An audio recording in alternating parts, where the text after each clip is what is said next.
Welcome back, everybody. Welcome everybody to another episode of the Premier League with Matt and I.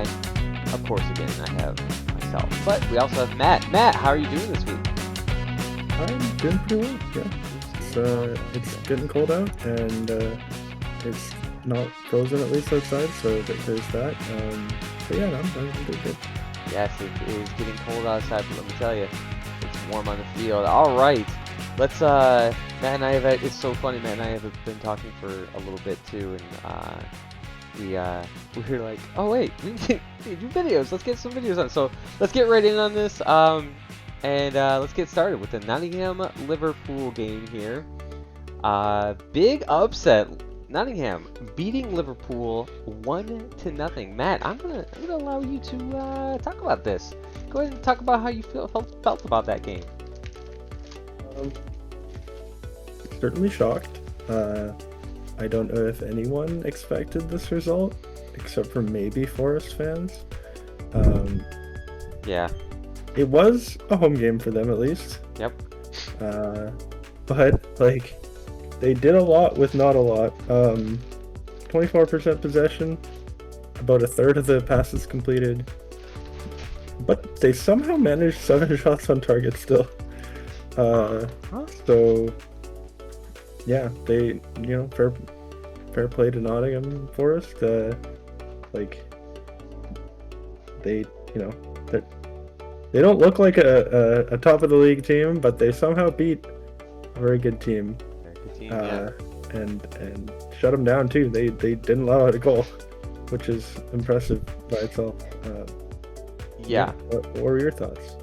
Okay, so the game is very deceptive, I would call it. So you see 10 shots that were just shot towards the net. 7 actually hit the actual target. I would say the biggest thing that happened in that game was they allowed rebound shots a lot of times. You don't see a lot of it, but yeah, there was tons of rebound shots that game. Yeah, the biggest thing I would say about this game was that the shots, it was particularly rebound shots that actually hit the net for Nottingham. They had so many chances that as soon as they kicked it, they would get, like, something would come in. And there was a couple of times where the biggest thing you would see is, like, Trent Alexander, or not Trent Alexander, because I don't think he played that game.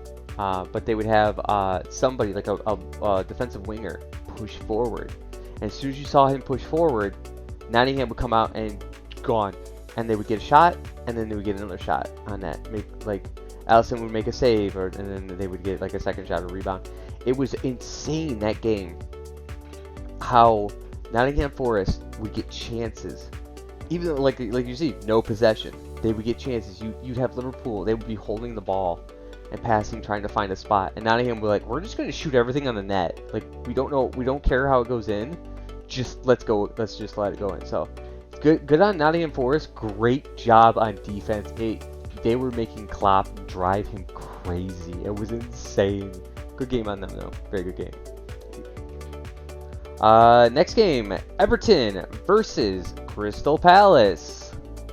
What did you think about that game? I mean, this was a pretty shocking result, I think, as well, because Everton has been fine this year, but, Crystal Palace has struggled, but I think they have struggled against good teams. Yeah. They haven't really struggled that much against, like, the bottom of the table teams. Yep. And, like, as of today, they haven't played the same amount of matches, but they're equal on points. So this was like these should be similar strength teams, and like the result was not that. I will say shout out to Everton for continually outperforming everyone's expectations. Yeah. I think Pickford does a lot for this team. Although they had the bulk of the shots on target, at least this game, so.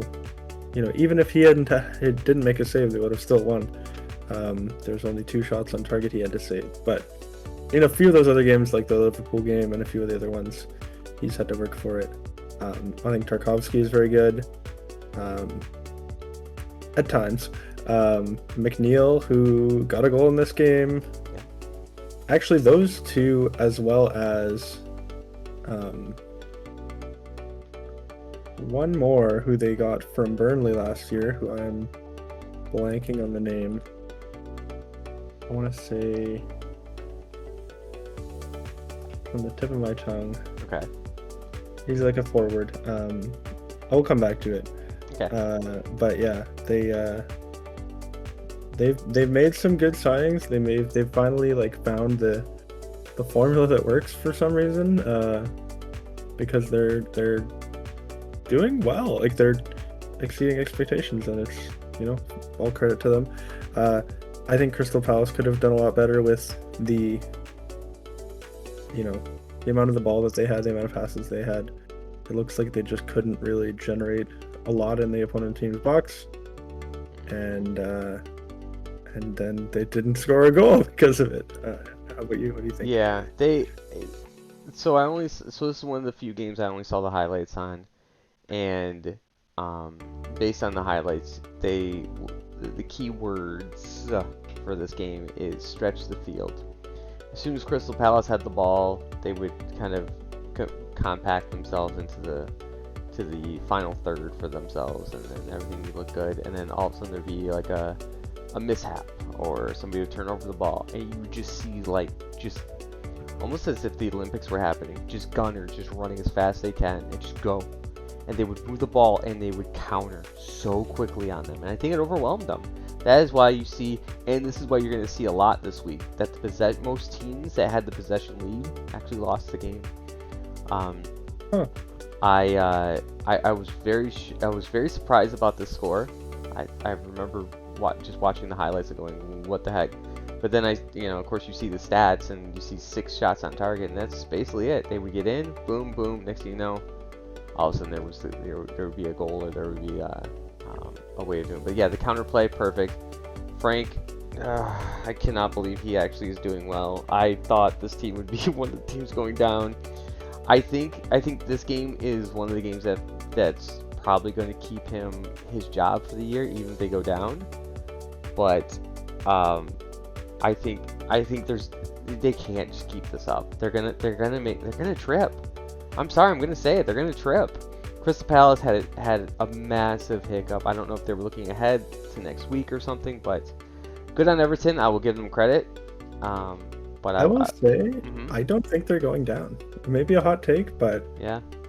No, I don't think they're going down. I would say probably your take is exactly the way it should be, but we'll see. We'll see at the end of the year. Next game on the week. Oh God. Where are we at? Oh, there we go. Next game on the week, we have Man City Brighton game 3-1. I don't think anybody expected anything different on this game. Matt, what do you think about this game? I just want to say, from the bits and pieces I watched, because I wasn't able to see all of it, I was out most of the morning on Saturday.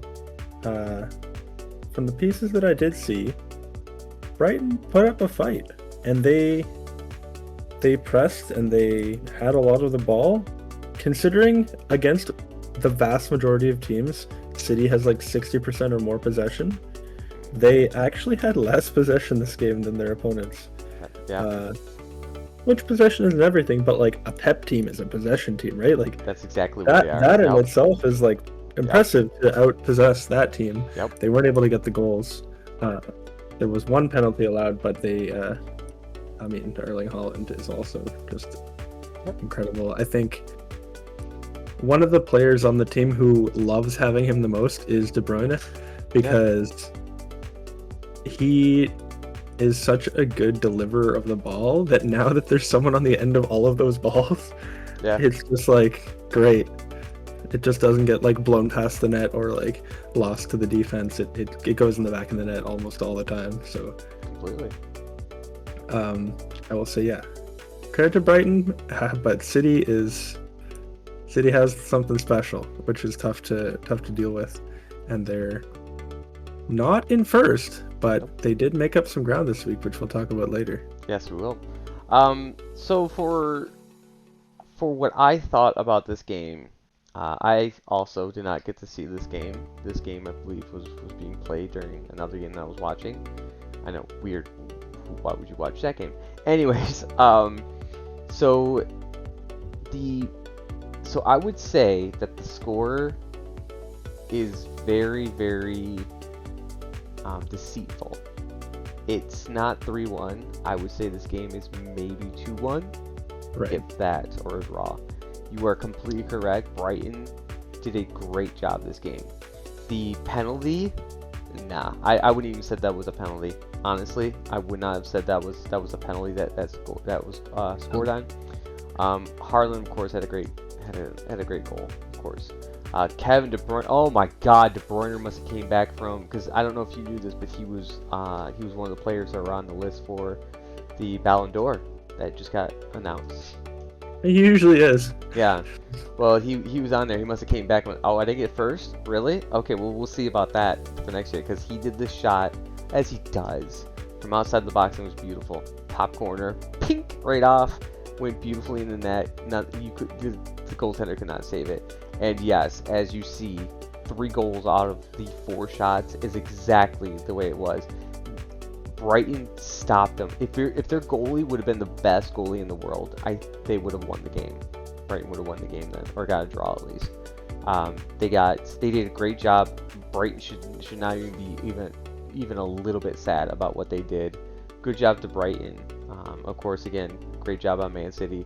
They did catch up a little bit, and like you said, we'll talk about the what happened in the other games this week.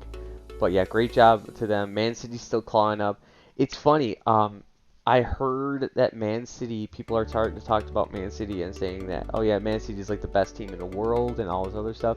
But you start seeing hiccups, and you start seeing glimmers of like they're able to be broken. I think it was last week, like Erling not getting a goal at all in his game, and then hitting the post where it goes pink, pink. I mean, it was a beautiful post hit.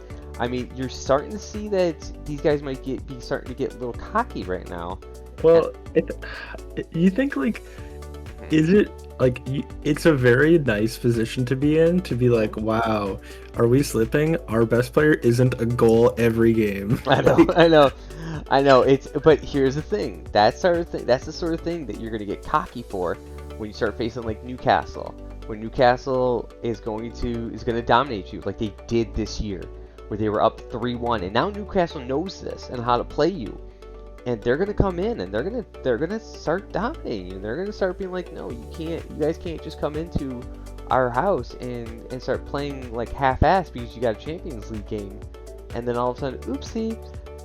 And I think this is the thing. I think exactly like we talked about in our prediction video, where we said the biggest thing that's going to be a hiccup for most of the top 6 teams are most of their players are going to go to the World Cup.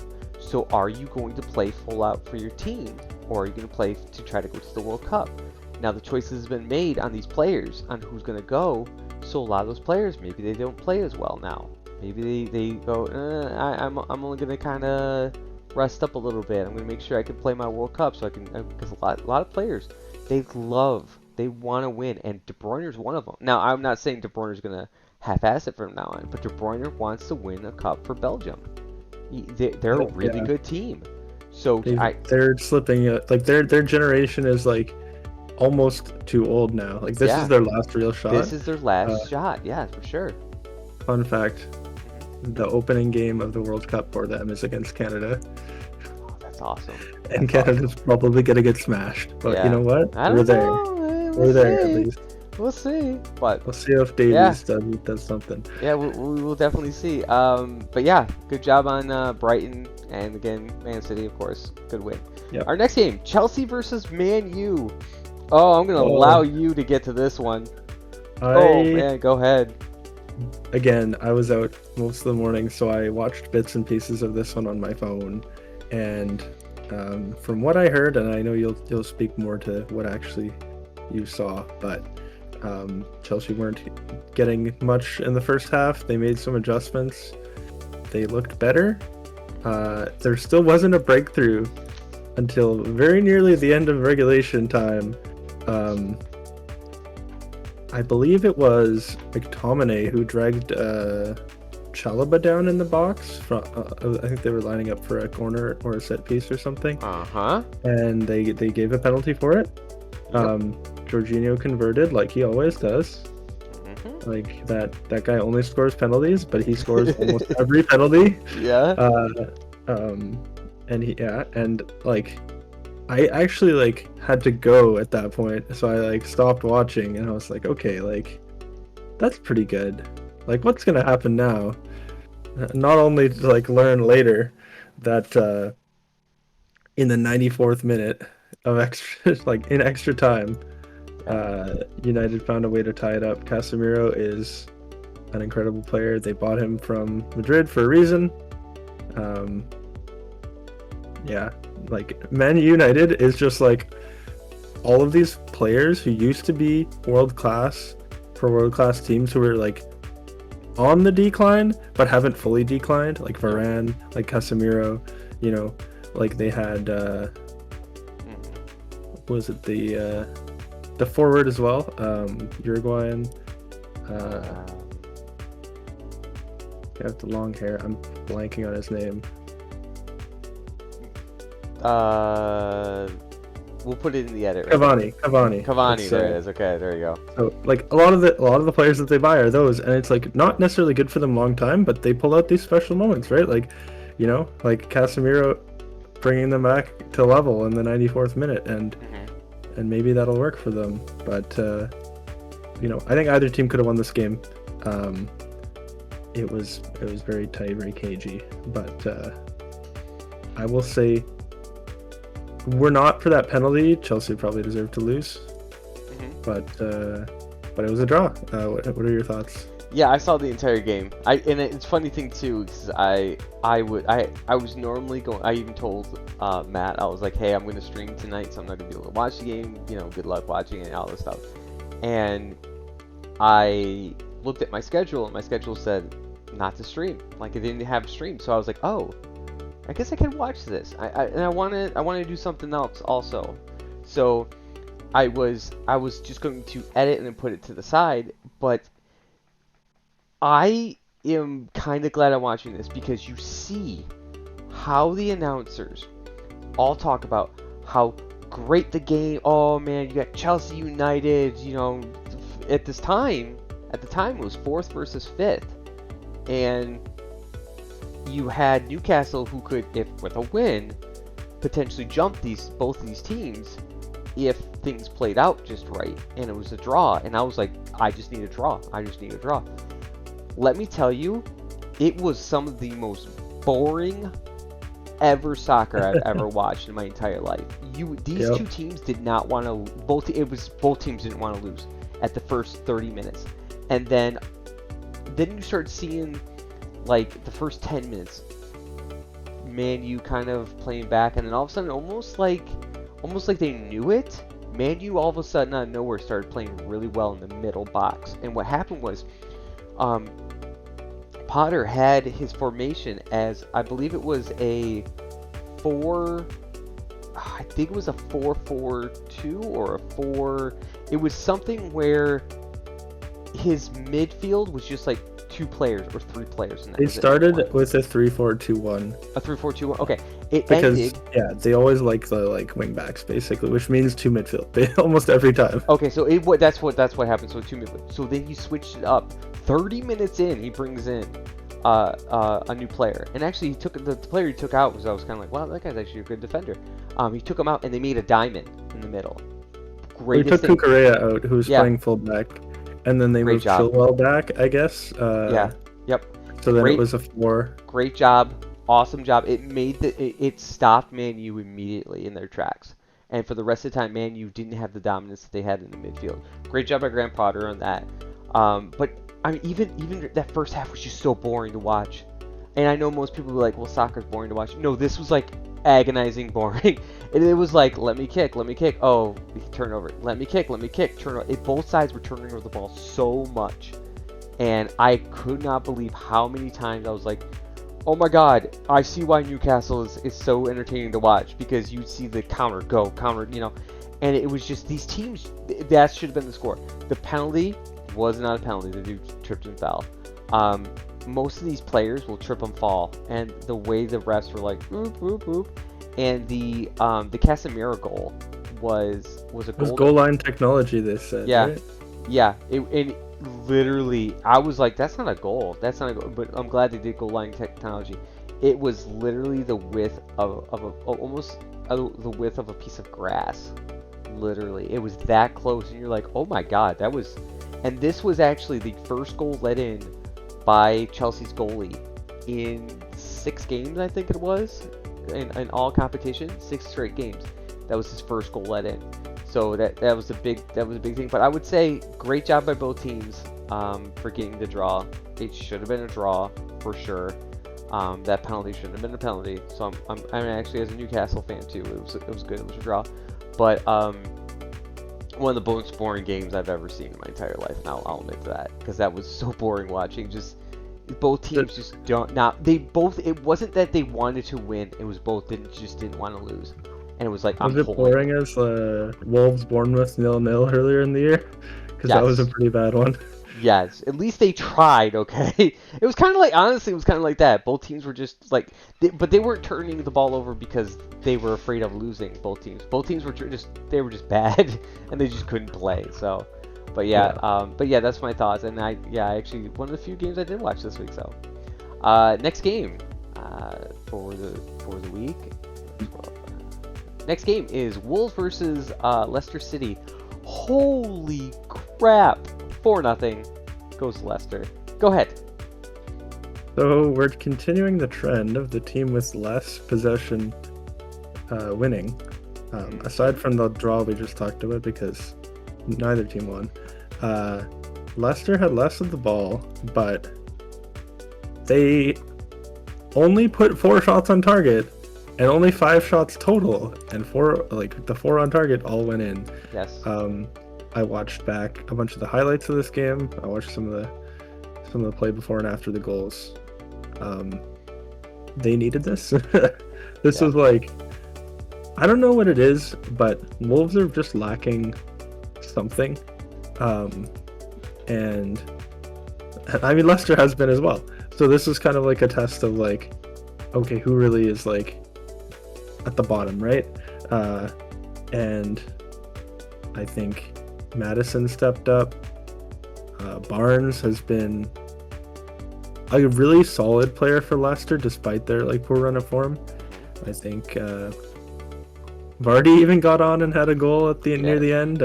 His goal was I think it was all right. It was inside the box. It was Tielemans like 6, had a crazy goal, which it was like, it's almost ironic because they're playing against Wolves. Yeah. And that was like a Ruben Neves style goal of like just a cracker from the like outside the box, and he did it to Wolves. Yeah, I mean, the scoreline says 4-0, but I think like they were done after 2. Like it was 20 minutes and it was 2-0, and Wolves just couldn't find a way to score, which is like kind of tough. Like a lot of teams have scored on Leicester this year, and Wolves just can't score this year. I think that's their biggest problem, is like they have all of these players who can play well. They even started Diego Costa, which is hilarious to me because he played for Chelsea, and like in his last season with Chelsea, he had like a bunch of really bad games, including against Wolves. Why don't you share your thoughts?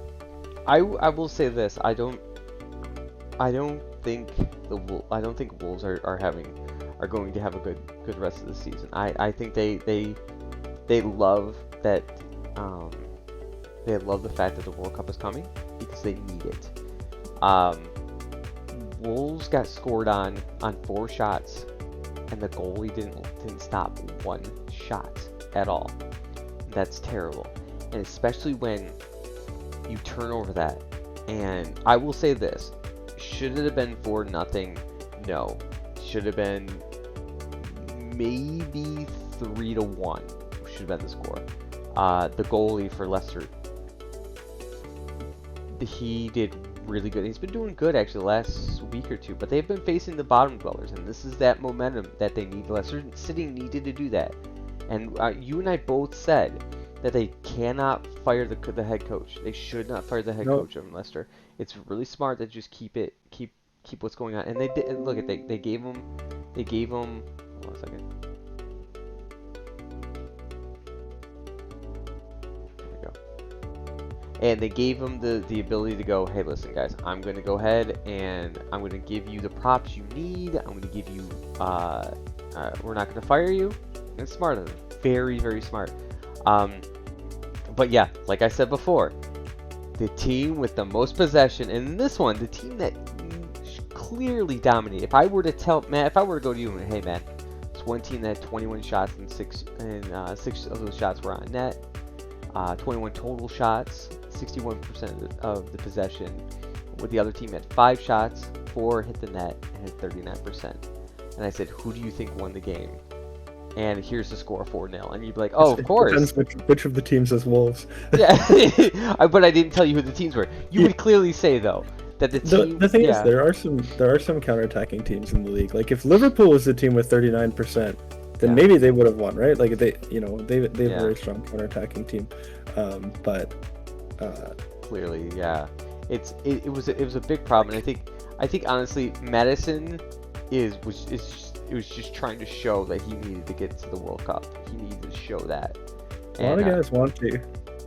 Yeah, and I think he should. Although the final decision is like very soon, right? Or has already happened for some countries. All the countries have. Well, some countries have shown. I guess going. Being like on the roster and getting playing time is two different things too. Yep. But yeah, Leicester have now leapfrogged Wolves. By the way, 3 wins in their last 5. Yep. And that's their 3. That's the 3 wins they have this season. Yep. I will say this also, Jamie Vardy, I think he's coming to the end of his career because that was his first goal of the season. Yeah, he's slowing down a lot. He's slowing down a lot. So I think that's one big thing that he's slowing down. He's kind of going, all right, this is the end of his career. He's gonna drink his energy drink, spike his hair up with his palm gel, and ride into the sunset on his scooter or whatever they ride on his scooters or whatever. But nice job on Leicester. Nice job getting that win that you need to win. Nice job. On to the next game: Aston Villa versus Brentford. Matt, holy crap! Go ahead, dude. Talk about this game. What the heck? So much like another former Premier League star midfielder who is now managing in the Premier League and had pretty low expectations at the beginning of the year. Just kidding. Steven Gerrard got fired. That's why they're actually doing better. No, yeah, Gerrard is gone. He, like, the way they announced it was like he, like, has left the team. Not like he was fired, but that he, like, left. But it was like, obviously there was some level of mutual, like, you guys, like, don't want me here and I'm gonna leave now. Like, but holy crap, did they come out and put on a show? I think Brentford's been slipping lately. They had another poor performance in the game before, if I remember correctly. Draw. Well, they drew goalless draw with Chelsea. They actually beat Brighton, and the game before that they got thumped by Newcastle. So they've had 2 really bad losses in the span of 4 games, and one of them to Aston Villa, and 3 of those goals, it was 3-0 within 14 minutes, and I think that sort of deflates the team too, of like, how are we possibly going to come back from this? And it just energizes the team that's up. That's like, there's kind of 2 responses, right? There's like okay, we can play back now. We're like, we have such a big lead, and there's okay, we can get more. And I think Villa really, like, stepped it up. Ings has been around the Premier League for quite a while, and has always been like a very solid striker. He reminds me of kind of like an Olivier Giroud type, or like the striker used to play for Brighton. kind of like a bigger guy, but he's still like technically good, and he knows where to be in the right spots. Yeah, and he's like, he got 2 goals this game, and yeah, the new coach is happy. I don't know if it will last. It's like, yeah, it's hard because one of those things. It was at home with the new coach. You know, they're playing a team that is similar to them, let's say, in level. But they have a lot of a boost from that. I feel like it'll be interesting to see if they carry it on. On the other hand, I think, yeah, Brentford will be left like, okay, what did we do wrong, and how can we do differently next game? Because that's clearly not what they expected. Like, you know, if your team that's like projected to be in the bottom half, let's say even, which Brentford are in 11th, so they're actually not. But you go up against a team in the bottom quarter like Villa, and you expect to come away with points, at least a point or more, and they did not, and they'll be frustrated with that. Yeah, I think the teams came out, and it was at Aston Villa, so they didn't have the Brentford home. That's a key. I hear with Aston Villa, their new head coach is going to be a former Premier League head coach who used to play at Arsenal. Editor, interject who that is, because I know the name, I just can't remember who it is. New Villa coach? Yeah, the new Villa coach. Yeah. His name is Aaron Danks. What? I thought there was the guy, the previous Arsenal head coach that was going to come in. Was the rumor? I could be wrong. You're talking about Unai Emery? Yeah, Emery. Yeah. Yeah, they just announced that. I think it was like a caretaker manager thing of like, that was the manager temporarily, and then now Emery's like the full-time guy, like 2 days ago. So like after that game happened, basically. Oh, okay.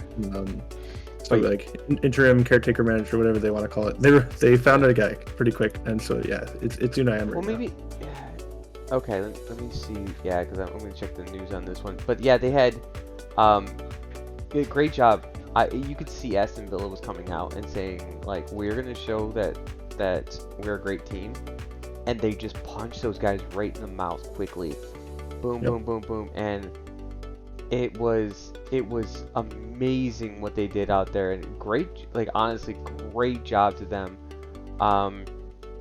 Should have been 4-0. Definitely should have been 4-0. I do feel though that they did let out, like you were saying, they didn't let out. I think it was that you're right. They pushed hard, but I think it was right about the 40th minute they kind of gave up. They kind of were like, yeah, we're happy with 3-0. And they did score another goal, which was good, but it's one of those goals was like, yeah, we have to score. After that, they kind of were like, yeah, 4-0. Yeah, we're good, guys. Let's close the book on this one. Let's go out to lunch early, type of thing. But yeah, great job on that one.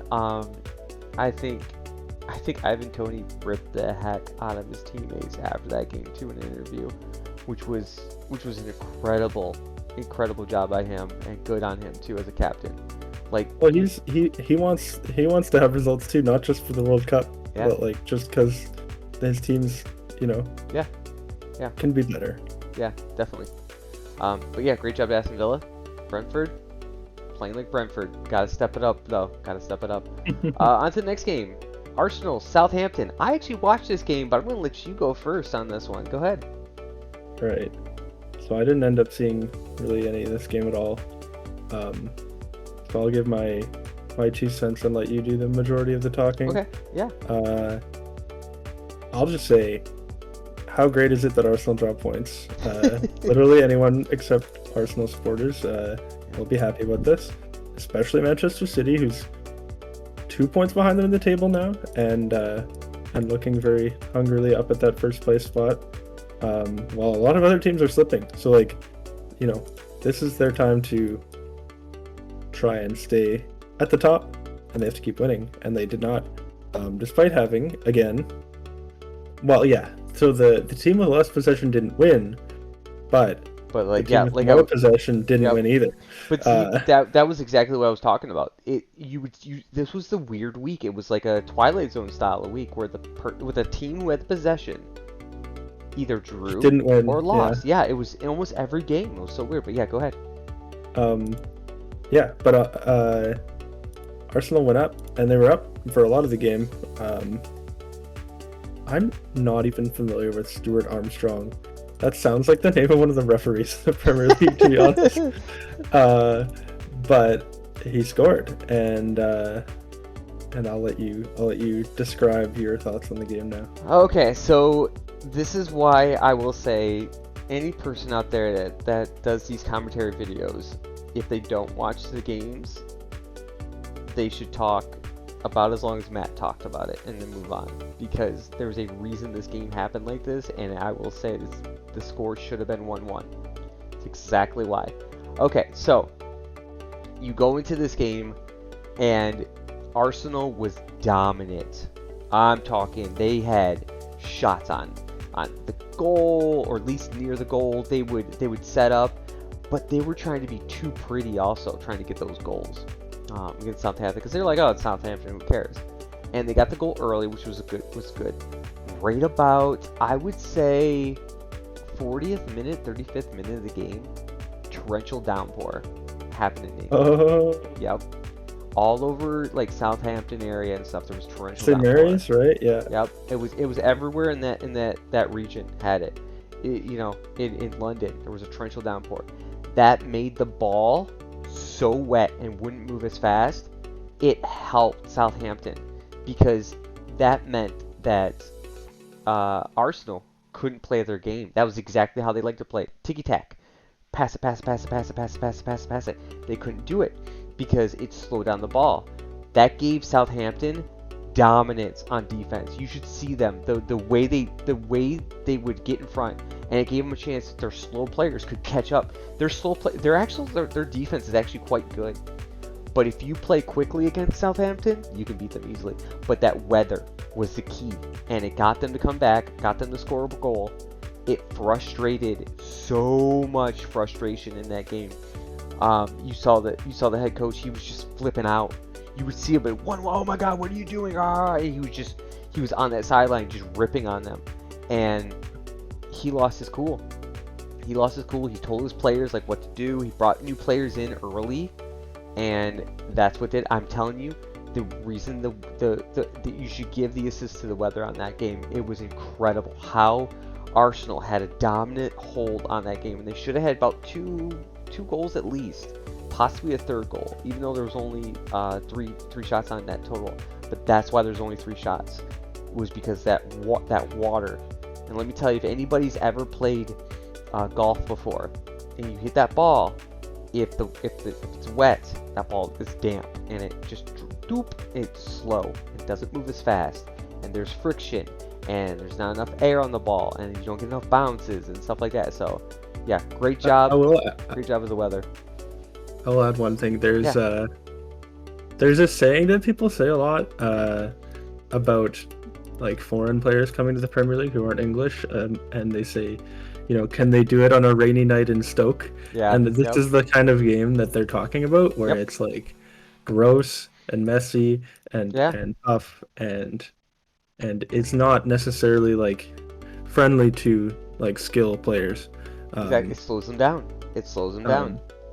Yep. I'll also add a couple quick stats. Yeah, go ahead. Arsenal drew for the first time since January.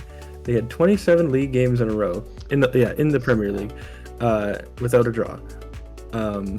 And Southampton did something they haven't done since February, was go 3 games without a loss, which they have not done since February. Yep. They won 1 and they drew 2 of their last 3. So yeah, credit to Southampton and credit to the weather. I will say, literally, if you saw the entire game, you'd be like, oh yeah, the weather definitely had that, had the assist on that game for sure. On to the next game, we have Leeds versus Fulham. I didn't get to see this match entirely. I did see the highlights. But Matt, what'd you think about it? Right. So I watched a good chunk of this game. I got to see the classic Mitrovic goal, which was like many goals that he scores. But it was very back and forth. Leeds were up. Fulham equalized. Fulham were up, and it was very cagey. Like, it was very back and forth. Yeah. Leeds did have more of the ball, and they definitely had chances. Like, they had opportunities to score, but they couldn't break down the defense, and they couldn't get the ball in the net, basically. And because of that, they were punished, and Fulham scored 2 goals in a row. The second of which from Willian, who, until I saw this game, I did not remember that Willian was playing for Fulham. Yeah. And he has played for Chelsea, for Arsenal, not for Spurs. That's there's a chant. If you go look up Willian hates Tottenham, you'll enjoy that.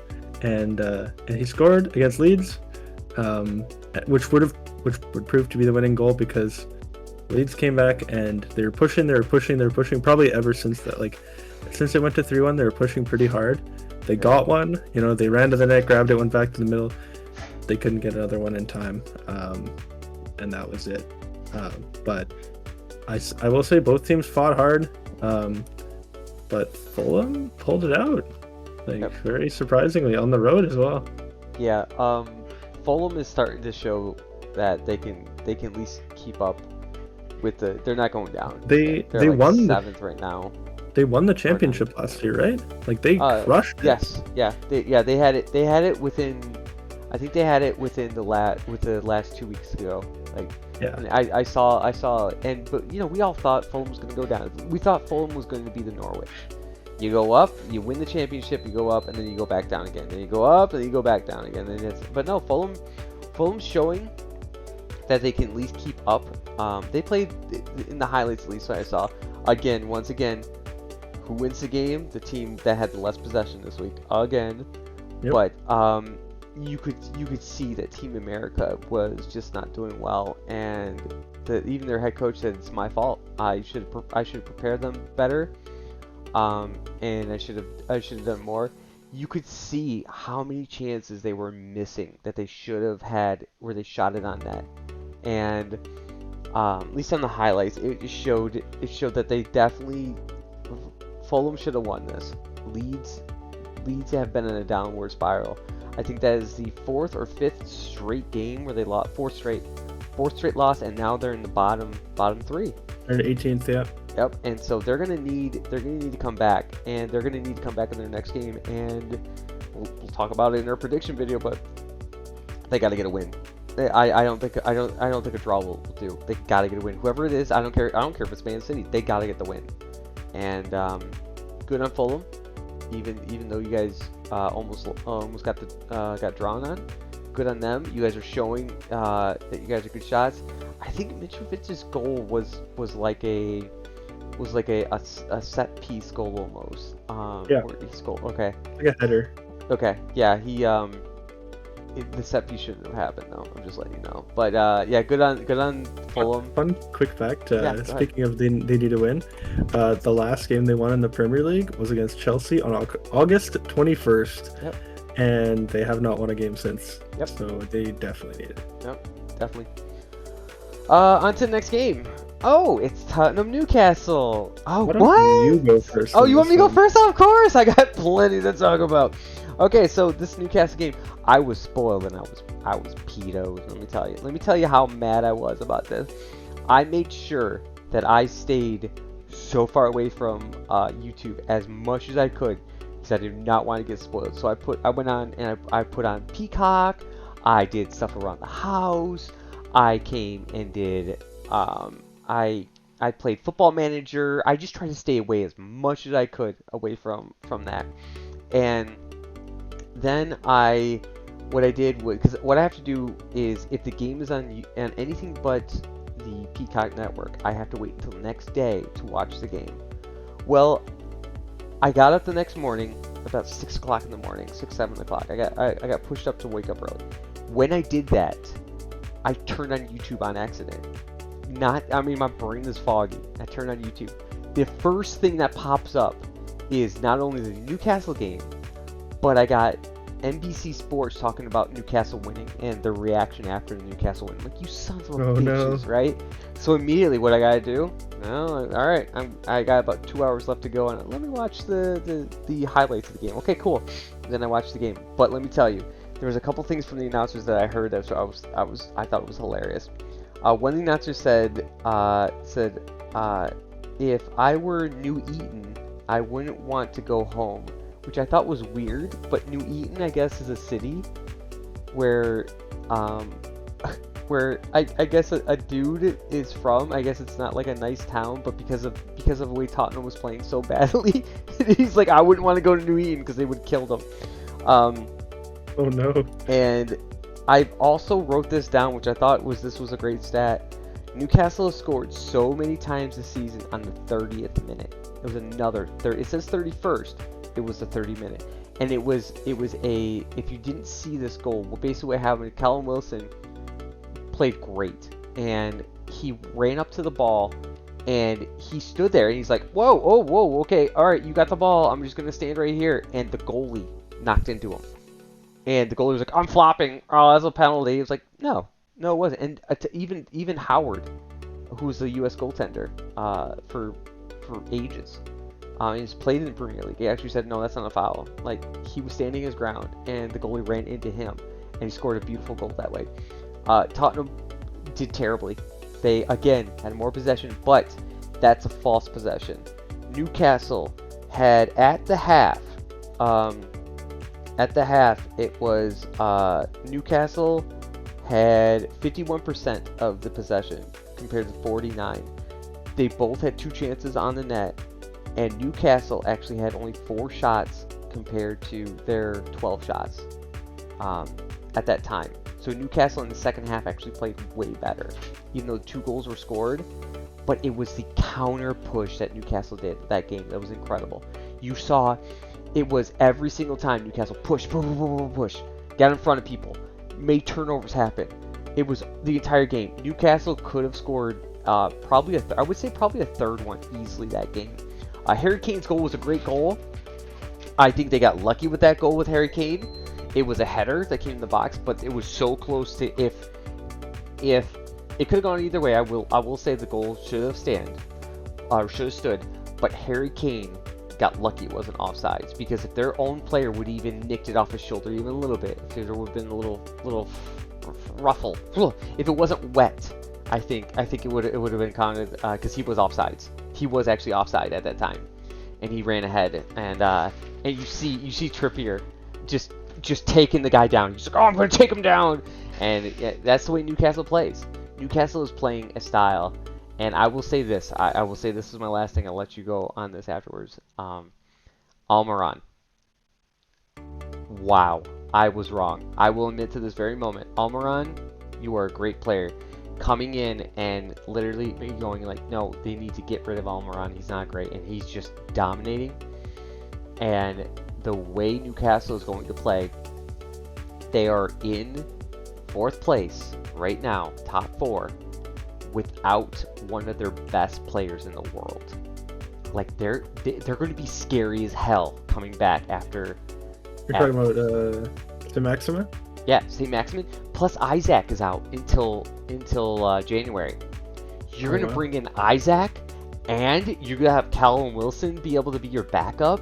Or if, maybe I want to do it this way, then you're going to have St. Maximin come back.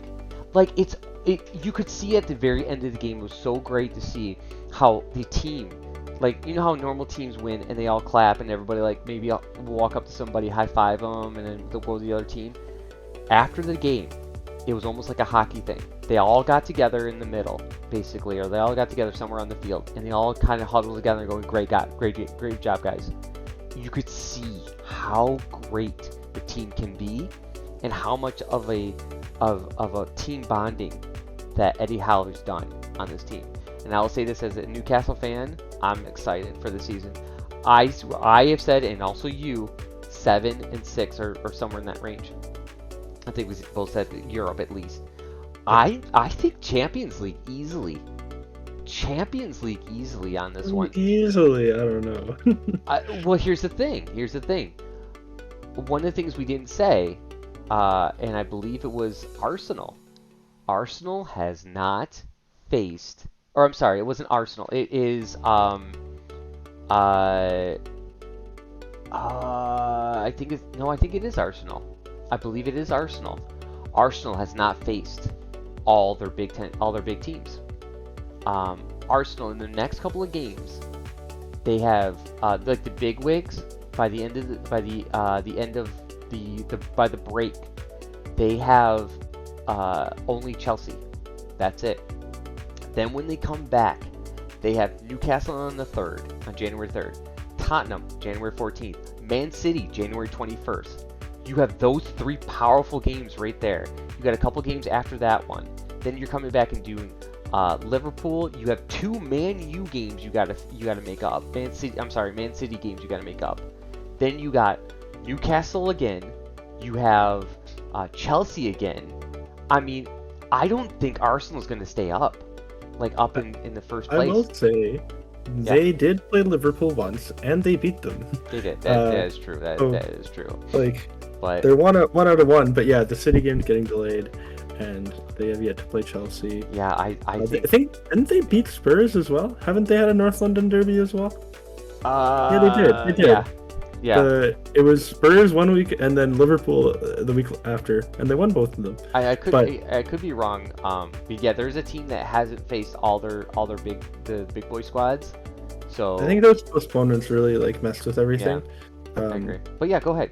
What did you think about the game? So first off, I'm gonna start by giving you a little bit of flack for not believing in Newcastle as much at the beginning.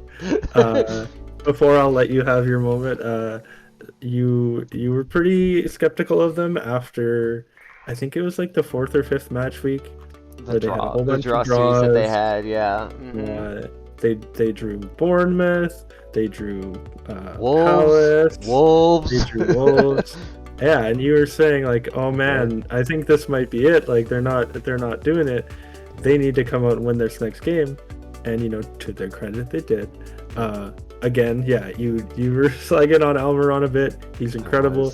He is more than I think anyone expected, except for maybe Eddie Howe or others in the locker room. But I will say, interesting storylines of this game too. Kieran Trippier playing his old team. Yep. And that was pretty cool for him to go out and get the win. I went back and looked, and almost every game this season, they have a goal within 5 minutes of 30 minutes. It's within 5 minutes before, within 5 minutes after 30 minutes. I told you. Yeah. They almost every game, except there was one they only scored in the 90th minute. There's been one or two they didn't score at all. Yeah. But almost every time that they score, it's one of them is right around that time, which is very weird. I will say, I have a friend who is a fan of Spurs. He was very dejected after that game. He was just crushed. He said Spurs are playing like crap. They are just not good.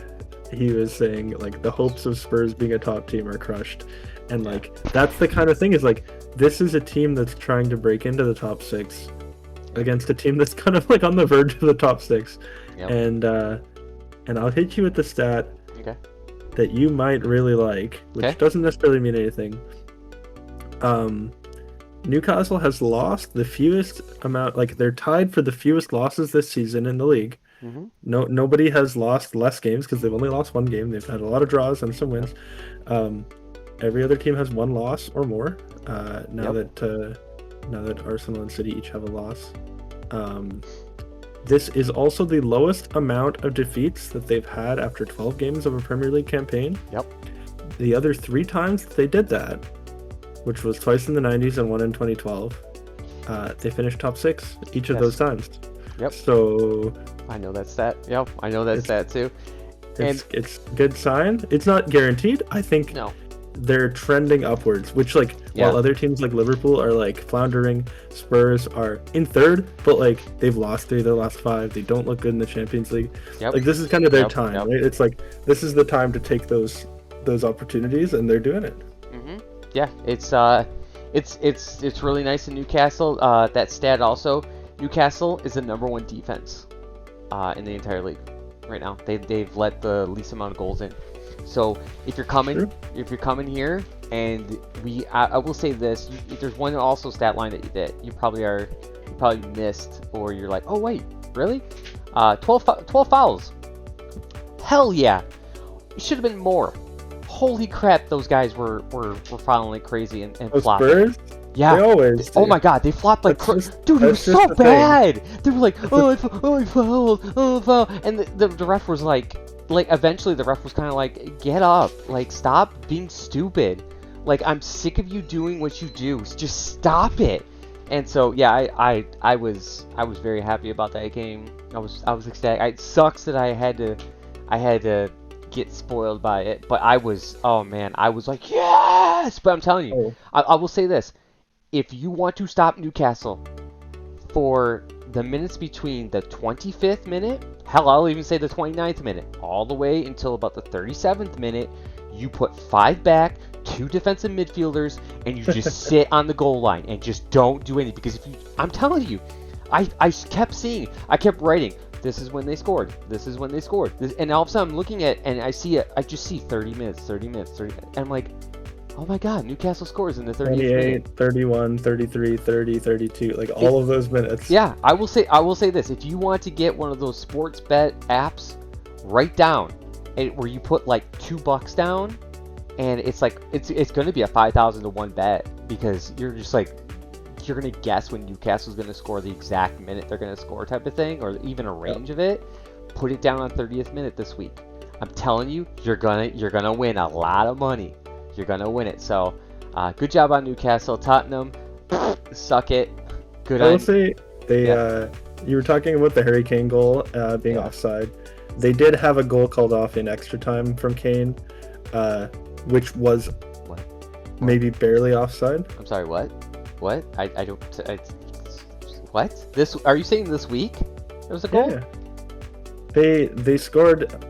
Or no, that was a different game. Yeah. But it's like a thing that happens to Spurs like all the time. There's like the Harry Kane scoring offside or not offside, because the one happened midweek as well. Oh, these guys were offside-aholics. I swear, it was almost like they were trying to punch a card or something to see who can get the most offsides. I'm telling you. Not as much as Chelsea last year, because Werner was offside like 6 times a game. Yeah. But yeah, it was a good job by Newcastle.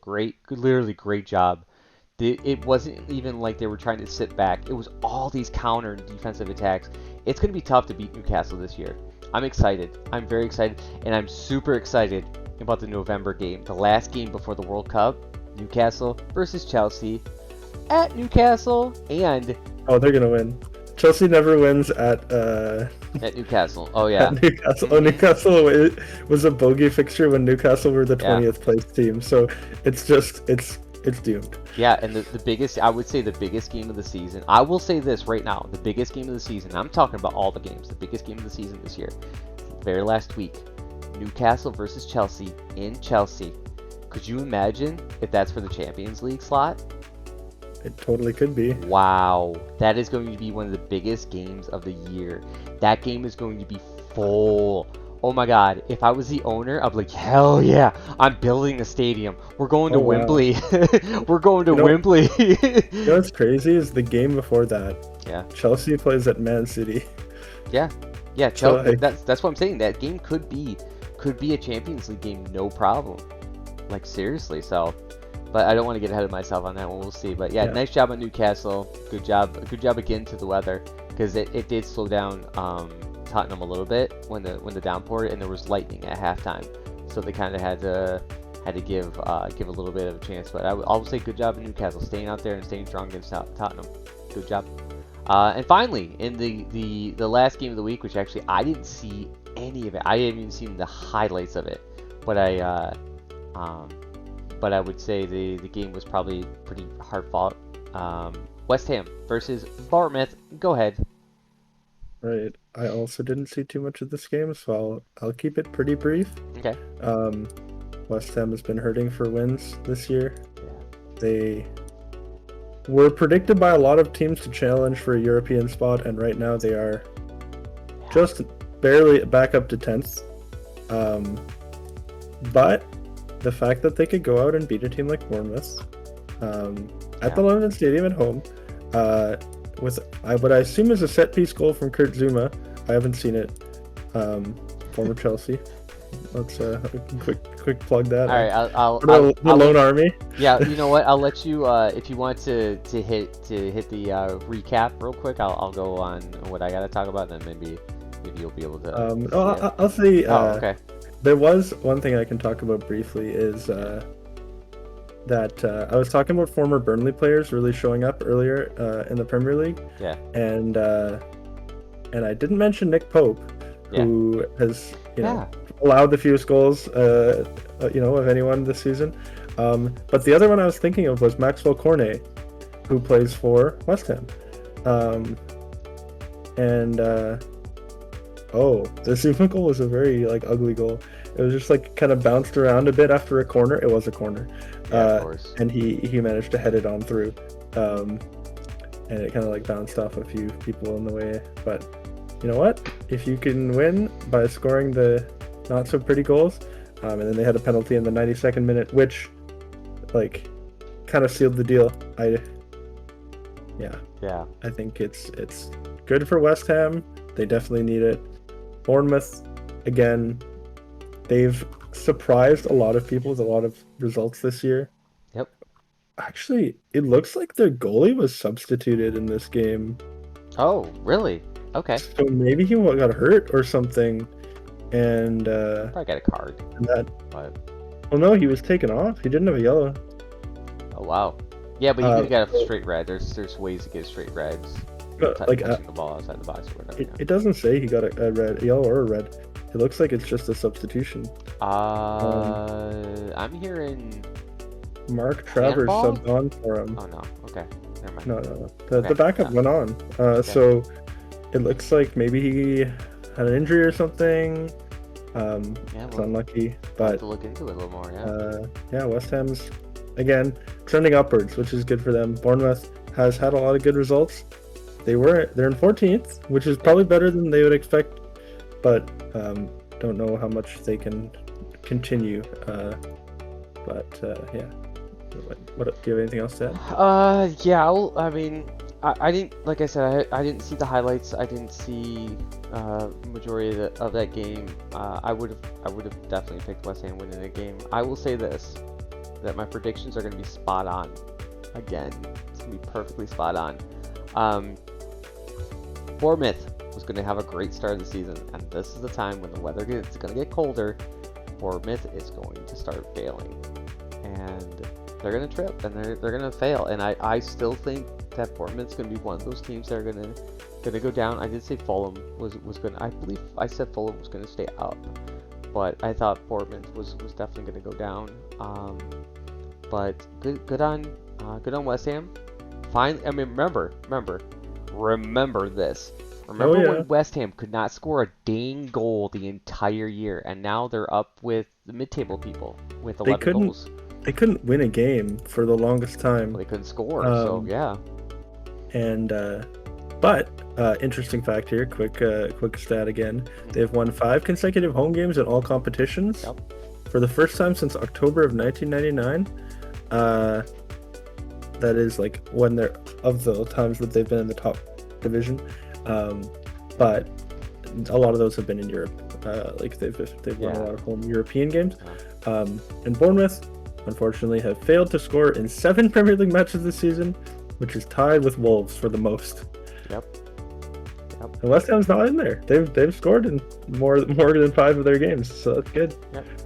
Yeah, I like I like what West Ham's doing. They're finally climbing a little bit up. I don't think they'll get anywhere near Europe this year.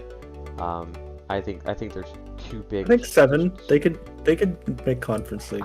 But I think even that is going to be hard because you're going to have Liverpool driving to try to get 7th now, and then Fulham's going to leak out, but you're going to have them, and then you're going to have that huge fight. So I really don't think that's.